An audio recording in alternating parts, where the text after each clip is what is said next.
Hello, everybody, welcome. Rosa Psych Investigator, everybody, welcome. Rosa Psych Investigator. So let's do the protection before I get started. All right, so I like to ask for protection. A beautiful ray of light coming on top of my head. As I breathe in, I feel my lungs. As I breathe out, I create a circle. I create a circle. Step into it. Step into it. Feel protected. Step into it. Feel protected. I like to ask that informations come only from the highest sources. That they create the good and only the good. Good for the good people. The good for the good people. Okay. So now, today we're going to address some intense topics. So it's really about the Epstein files, whether they're going to be released while Trump is in office, then Virginia Giuffre's book that's coming out tomorrow, and why Prince Andrew, I think, gave up on the titles. I think there was pressure there, but it's interesting, right? Is anything out? Is anything more coming out? And again, I did I think it's Saturday night, I did a video that was really interesting. It turned out when I talked about it, an article that was published in the New York Times about the blackmail pattern in the communication of Jeffrey Epstein and Leon Black. He was asking him for money and all that. So I think that is the part that is going to ultimately take Trump down. It's not, honestly, it's not, I think, the fact that these men have or have not slept with a woman, or and they were trafficked, it was against their will. It's not necessarily that. It's that I think there's evidence, financial evidence, because I feel like ultimately this is the nature of, there was a sex trafficking business part, but there's also the blackmail part. That's the business, and I think, and that's the part that has the evidence, and it shows that it's a business, right? So does it make sense? We have the stories of the women, and we need now the receipts, the financial receipts, that connects all of this together, and shows how both Epstein and Trump most likely were part of this business. Okay, all right. So let's go. Let's go here to the first. I'm going to start with the first, sort of like the ending, right? Which is the files being released. Are these files going to be released? Because I did a reading earlier just now about George Santos and the shutdown, and it all leads to that question of the Epstein files, right? Because Trump does not want that to be released. I think we're increasingly understanding why, because there is financial connection. There are financial connections here, and there's a business in this that I think Trump has participated in for sure. Okay, so now let's go to this question of whether the files are going to be released. So are these files going to be released? Epstein files, all of it.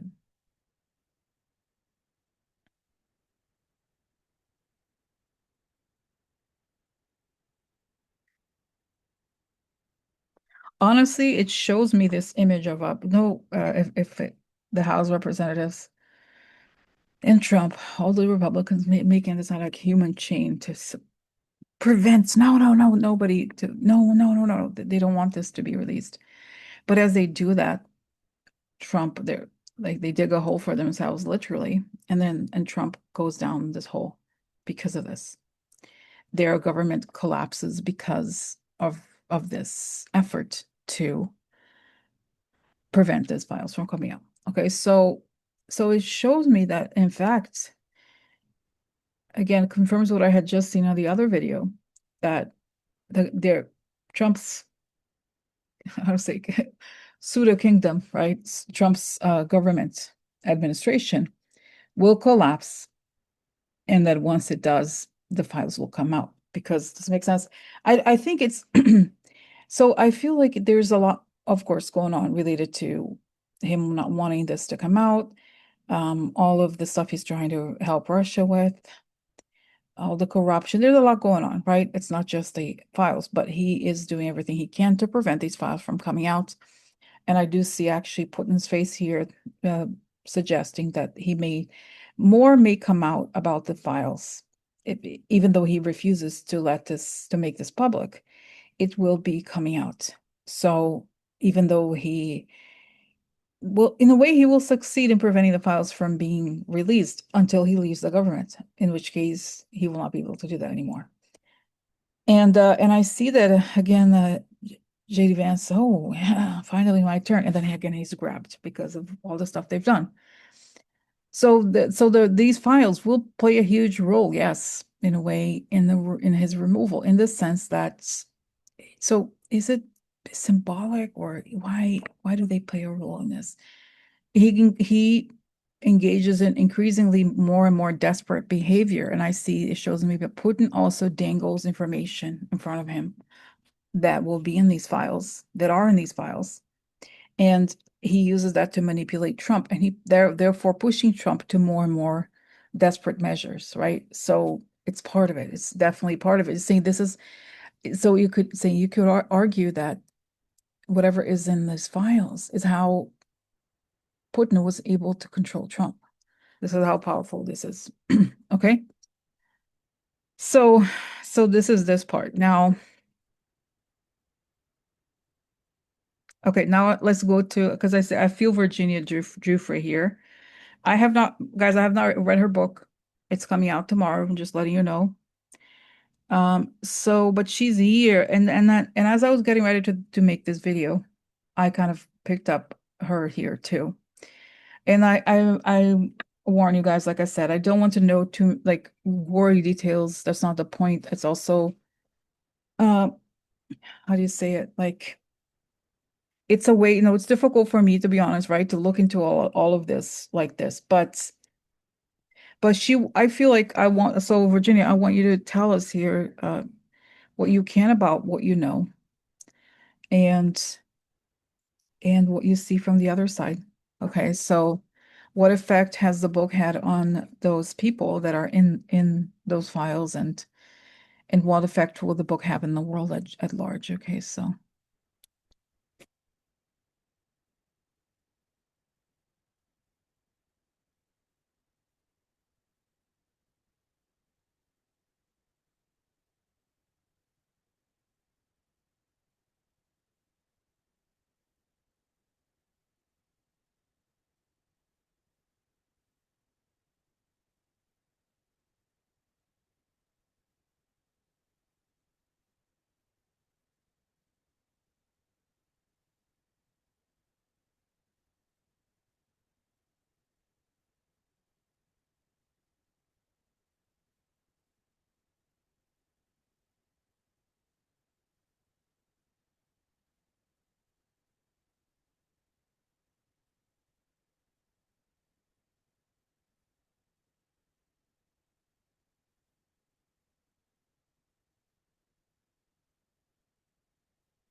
okay, so So I got a lot of information here. Thank you for Virginia. So she shows that what she was saying before too, before I even started, she said something like, this business is how the world has operated. It's sort of as if to say this is the dark side of power, money and power. And it's crucial for the world to function the way it does today. And as this is exposed, things will change. And I got um, the comparison that was really interesting that she gave here. Um, I think she gave, or did I picked up. You know how when we look at their societies, I think it was the Incas or I don't remember exactly which ones, where people, even the Egyptians, they didn't they sacrifice people? There was a human sacrificing of weaker people and women especially. It used to happen in societies in ways that feel very barbaric to us. But the reality, she's saying, is that the sacrifice continues. They use these younger women as dumping grounds for their own sense of shame. Okay. And again, I want to preface this by saying that it's not, I don't want it to be like a morality kind of like, it's not about morality in the sense of like judging, like they're men like young women, yes, but we're talking here about women that were trafficked, right? They were forced to be in these situations. Some of them were not minors, to be fair, right? Some of them were. And and then you saw there's pictures of the girls. A lot of the girls were really young. They were minors, the ones with braces, right? Not doesn't make sense, but it's sort of like not every single one of them was a minor in the legal sense, but a majority of them were, a lot of them were. And but it's she's saying here the point was that they were innocent, right? So I see here this mechanism of the men with the darkness and the sort of vampiric energy using these innocent, like almost as if they were blank canvases, these young women to project their feeling of shame, of darkness, as if they had to hide this instinctive sense of themselves. And they use the women for it. Okay, I'm going to use a really horrible words here because that's what I pick up. For them, almost it's almost as if these women were like what rags they would like use to wipe themselves with or something. The things that they didn't like about themselves, they would dump that on the women. And the women that now the thing I see also related to um what upsets I see here that Trump and his men want to see is them having a voice. Because in that like almost like a world picture or society that they had, the secret society of sorts, the women were supposed to be objects that had no voice, that they were just there to be used, basically, used for money. And I also got the sense that Epstein knew how to play them, to play the men to become addicted to this sort of lifestyle where there would always be these women available whenever they wanted, until they realized that they had to pay. They were blackmailed, but even while they were blackmailed, they could still access all of this. And then somebody had a question that I was like, wow, how come one of the comments was like, oh, I don't why would Epstein blackmail his friends? And I was like, I didn't reply, but to me, it's very obvious. It's not complicated to understand, is that he was essentially introducing them to a lifestyle. And once they got addicted to it, right, then he would, even whether or not they got addicted, he had the information and could blackmail them. It's a bit like, people who are drug addicts can hang out with the drug dealer. It doesn't make sense. It's not a mutually exclusive. I think Epstein needed the kind of like the power of these men, the money and everything. He inserted himself in those circles, and they were friendly. Like, does it make sense what I'm saying? It's like he acted in some ways as some sort of drug dealer, or like they have this relationship. There was this toxic relationship that these men could not. It's not as if they could choose to turn off the relationship, right? It's pretty clear from the communications that we saw. So does it make sense? It's sort of like a person that hid the secrets, but only because doesn't make sense. Like part of it is because yes, a lot of the ones that were minors, it's rape, right? So they could be charged with rape. And then there were the tapes, but still, it feels to me like it was like this shame cycle that they were shamed. The women were used, they were abused. The men were accused of, like, you'd say, "Oh, I'm gonna say that you raped these women. Your wife is gonna see these images, whatever, all this stuff," and they would pay up. But but that is the chain of this. And she's saying yes. And what I see here that really, really upsets them, other than the fact that the money proves that it's so, you know what it sounds like to me? I know it's going to sound really creepy. It's almost like a private club membership that's really, really expensive. So, and involves blackmail, but also Epstein would continue to offer them these services. And in a lot of cases, they would continue to go. So it doesn't make sense. It's sort of like this twisted club of men. Okay. And I see that all the men, in all cases, it tells me whether they were like sort of the guy that I talked about, Leon Black, that was really creepy. And the ones that may not have been as creepy or may not have known that the women were that young. Okay. They all hate the fact that these women have a voice. That's the thing that to them they do not want. They want this to go away. They want this to be hidden. They don't want to be exposed. That's the thing that they don't like. Because honestly, if it were me and something had happened, let's say I was like at a party and I met Jeffrey Epstein and I went to this party and like I was with this girl there that was kind of young looking and like it turns out then let's say I went once and I didn't know, and then it turns out he starts blackmailing me. Like say this is like the best case scenario, right? Like a person somewhat quasi innocent, let's say even those people, they don't want the information to come out because I see that they depend on having the facade of being these like good society men, something like that.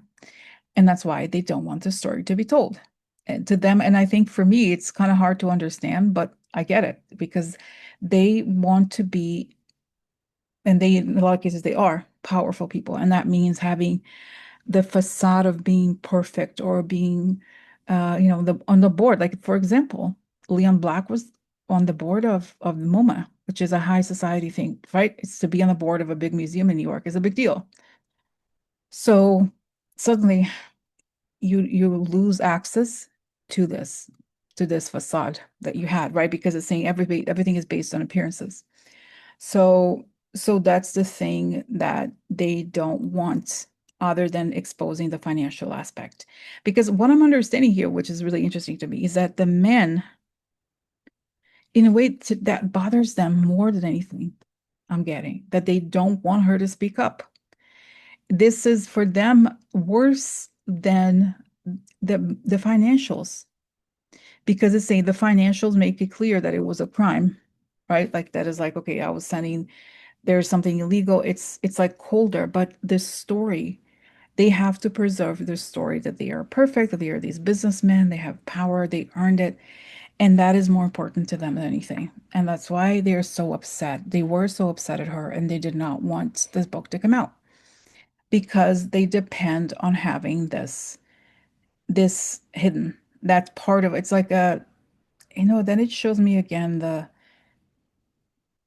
Oscar Wilde book, The Portrait of Dorian Gray, right, where he's like this beautiful man, but there's a monster in the attic, and that's right. That's this that they they want to keep the facade up at all costs. Okay, and it's okay. So it's also explaining to me here that because then I'm asking here, for example, what about women, right? Women, let's say women that are business women that obviously didn't do that to other young women. They just are business women. What's the difference? I'm not obviously it's like, come on, you don't have to be an abuser. Sorry, I just this thing. Sorry, I just was like, I have this routine thing. Okay, so what is that? So the difference it tells me is that the men, like there's something the way that they see women in general, even the business women, is that there's something almost lacking in them, and that it's saying that they see themselves as perfect and and they want it's a the sense of power has to do with this with the image. Okay. And the image has to be perfect. It's just saying that the way they depend on having this darker side to sustain the image of power.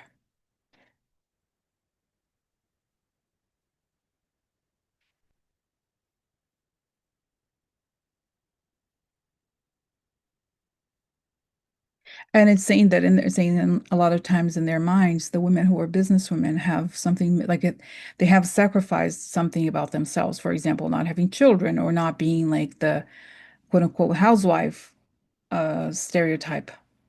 And it doesn't make sense from that perspective. And whereas they don't have to do that because they have wives, they have people doing the work they don't want to do, the housework, whatever, and they get to keep all the benefits.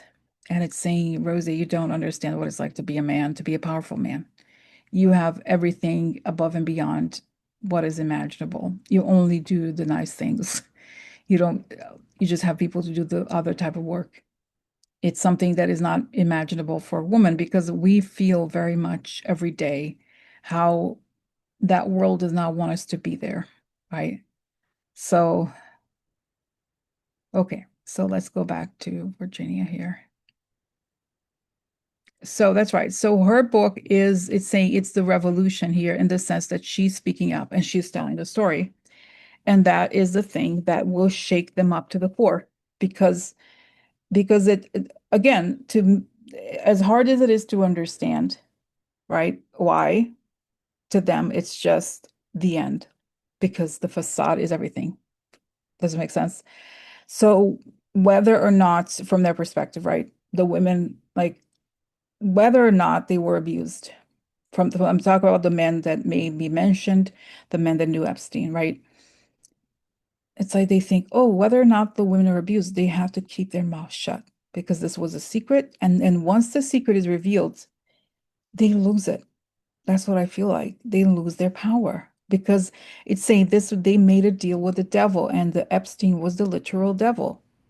And that involved the women not being human, almost being objects, being completely silenced. So once they take back their power, then the power of the big men is challenged and they fall from grace. It's saying, it does make sense. Even if it's saying, even if they're not like, even if we'll only know their names later, the threat of the narrative being challenged is what takes them down. And it's saying it doesn't mean that they will have to like even if doesn't make sense, even if the men are not they it can't be proven that they did this or that, one or two of them, whatever, right? It doesn't matter because even the men who are more who lean innocent or like who could have been truly been fooled by Epstein and didn't do anything wrong once, let's say, those want the same fate for the women. They want them silenced. So at the end of the day, they all fall in the same bag that they think these women are worthless and that it shouldn't have a voice. Okay, so, and it's just saying yes, and that's how everything changes, is when women are acknowledged as human beings.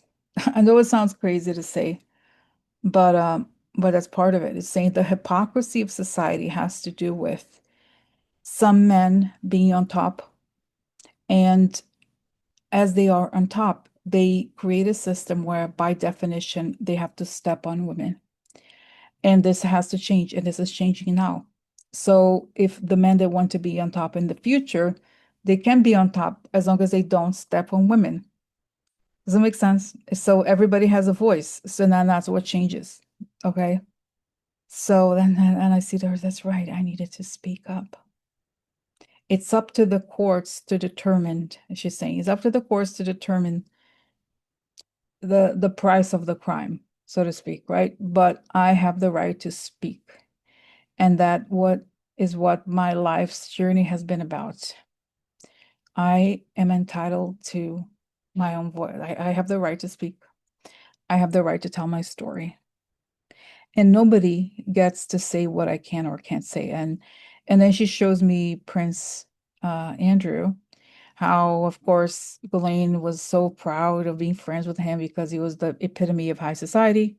He was born, right, a prince.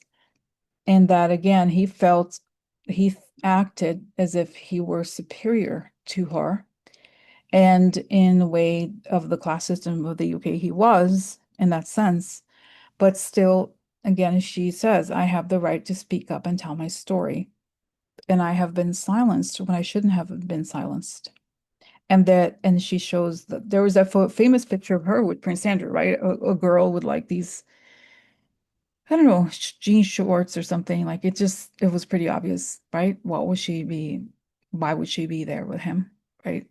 So, again, it's saying we were the unwilling playthings for them, and we're not supposed to have a voice, but we do.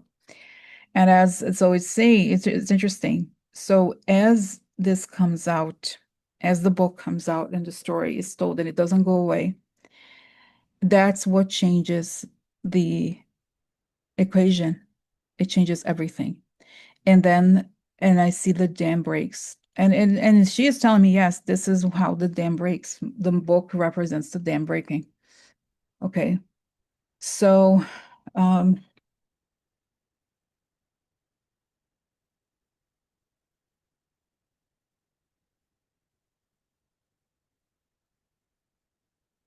and then she said, then there is the legal aspect, the financials. That's how these people get nailed as being part of this giant global blackmail, sexual assault slash prostitution system.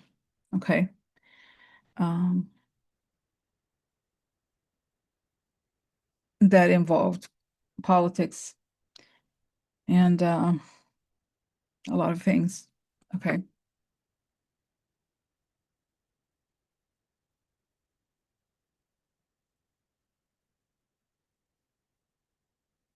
And that is saying as and she shows me Putin with the puppet strings. As he had the secrets of these men, he was able to tell them what to do, what to say, because your power depends on you keeping up the appearances, right? So, and that if we as a world and as a society stop that, meaning we find ways to stop both uh, the sex trafficking business and the blackmail business, then this oppression ends and it ends the policies. It's saying that yes, a lot of those is even look at the Republicans, they have their private lives, they're totally disconnected from their so-called family values, right? So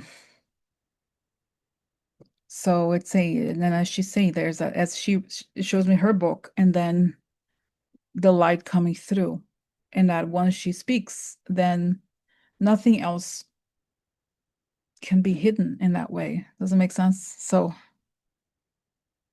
um okay. And I just want to make it also another distinction here because I know some people may think, "Oh, Rose, are you trying to defend some of these men?" No.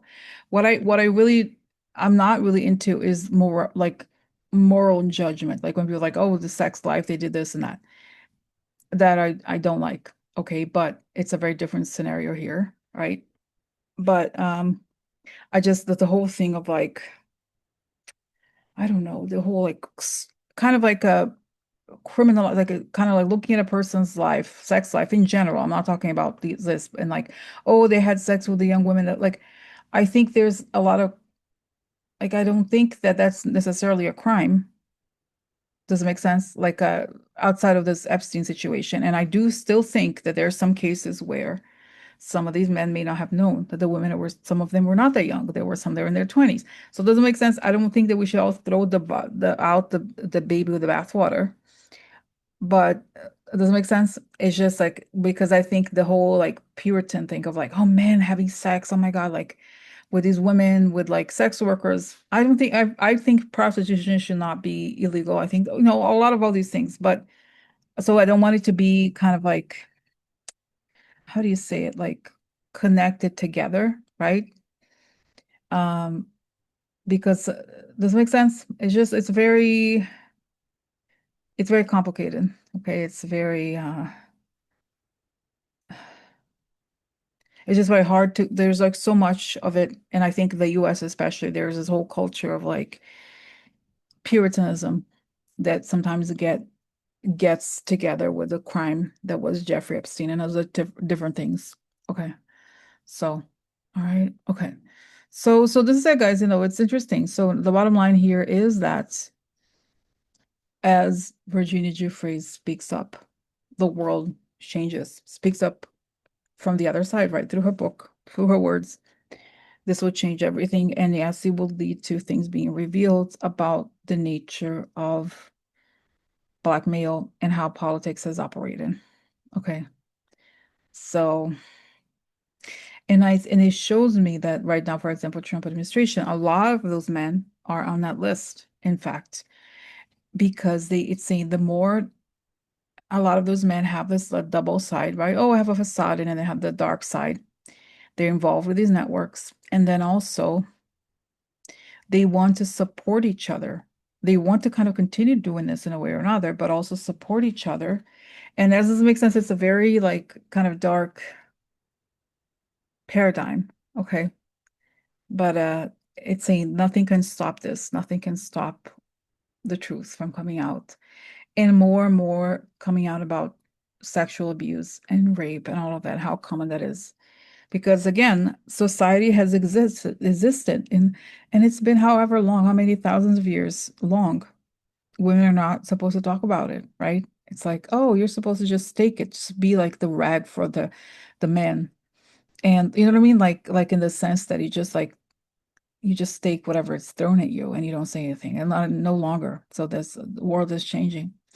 Okay, so this is it. Okay, guys. So thanks for watching. This was a intense in its own way, but I think it's hopeful also in a different way. Okay? All right. Okay, so thanks for watching and I'll talk to you later. Bye bye.